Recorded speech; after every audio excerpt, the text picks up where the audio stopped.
Pessoal, meu nome é Bruno Nunes, hoje é dia 12/12 de 2020 e nessa sessão de estratégia eu vou falar a minha perspectiva para o mercado e praticamente a última semana de dezembro. E eu digo última semana porque depois do dia 20 quase ninguém trabalha.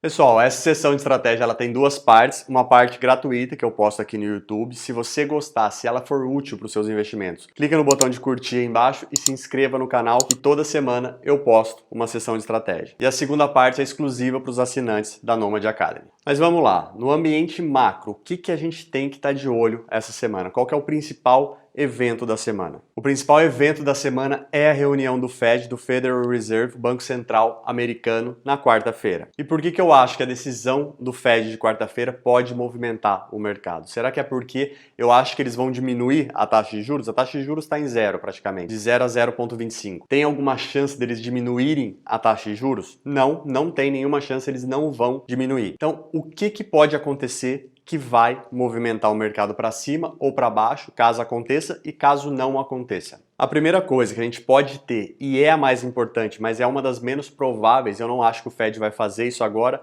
é o aumento do programa de Quantitative Easing, ou seja, o aumento da compra de títulos de longo prazo. E por que o Fed faria isso? O Fed faria isso para colocar mais estímulos na economia. Porém, o Jerome Powell, o presidente do Fed, ele já vem falando há algum tempo que ele quer que o Congresso, ele quer que o governo faça estímulos fiscais. O Banco Central americano, ele tem pouca munição, ele já gastou boa parte da munição dele ali em março, abril, maio, e ele está querendo guardar esse restante de munição para uma possível futura crise. Então o Fed, em toda a comunicação que ele tem ali a chance de dar para a mídia, ele está tentando pressionar o governo a fazer estímulos fiscais para ele não precisar fazer estímulos monetários. E como o mercado sabe disso, como o mercado percebe isso, o mercado está começando a precificar as taxas de juros para o longo prazo para cima. O mercado está olhando para o Fed e está falando, beleza, você não vai fazer mais programa de Quantitative Easing, você não vai aumentar a compra de títulos de longo prazo, então esses títulos de longo prazo,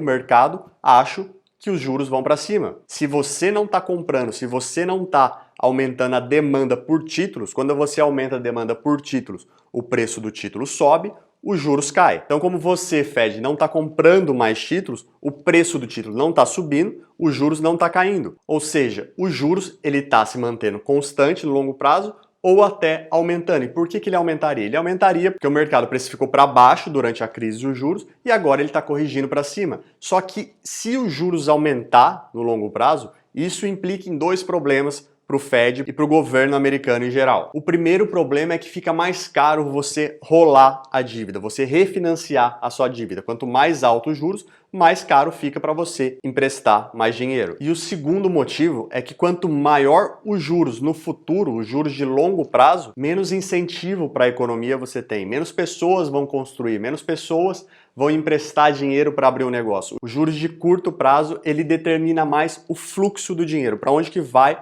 o dinheiro. Aqui no curto prazo a gente está com 0%, o dinheiro então ele vai procurar o prêmio de risco na bolsa, ele vai procurar o prêmio de risco em metais preciosos, agora em Bitcoin, mas os juros de longo prazo é o que determina na maior parte a movimentação, o incentivo à economia. Então, com a segunda onda de coronavírus batendo na porta, com o Congresso americano tendo esse impasse nos estímulos, a economia pode começar a sofrer, o desemprego pode voltar a aumentar e o Fed, prevendo isso, ele não vai querer que a taxa de juros aumente, ele vai querer que a taxa de juros no longo prazo se mantenha estável para incentivar, para continuar incentivando a economia. E como que ele pode fazer isso sem aumentar o programa de Quantitative Easing? O Fed, ele tem a folha de ativos dele, a folha de ativos que ele está comprando, ou seja, se ele está fazendo um programa de Quantitative Easing, ele está comprando títulos. E o Fed sempre está comprando títulos, às vezes fazendo o repo, que é o Repurchase Agreement, onde ele compra um título, mas já concordado, já negociado ali, que ele vai vender esse título de volta, ou seja, ele está comprando aqui, mas ele vai vender de volta aqui. Ele só está provendo liquidez aqui no curto prazo. E ele também tem os títulos do Tesouro que ele compra com diversas maturações. Então, se o Fed comprar um título do Tesouro de 2 anos, em 2 anos ele vai receber esse dinheiro de volta. Então, o que ele pode fazer? Ele pode aumentar a maturação dos títulos dele. Como que ele vai fazer isso? Ele vai vender os títulos que ele tem aqui no curto prazo para comprar títulos de longo prazo. Quando ele comprar títulos de longo prazo, por exemplo, de 30 anos, ele vai jogar a taxa de juros para baixo. Ele vai estar colocando demanda no título, o preço do título vai subir, a taxa vai cair. Então, se o Fed transferir a maturação da folha de ativos dele ali para o longo prazo, vendendo títulos de curto prazo e comprando de longo prazo, ele vai conseguir o objetivo dele de manter a taxa de juros no longo prazo baixa, sem que ele precise aumentar o programa de Quantitative Easing. Então, essa segunda ação é um pouco provável. Se ela acontecer, o mercado vai entender como algo positivo para o ouro, positivo para as ações, positivo para o Bitcoin. Não seria tão positivo quanto o número 1, que seria o aumento do programa de Quantitative Easing, mas ainda assim positivo.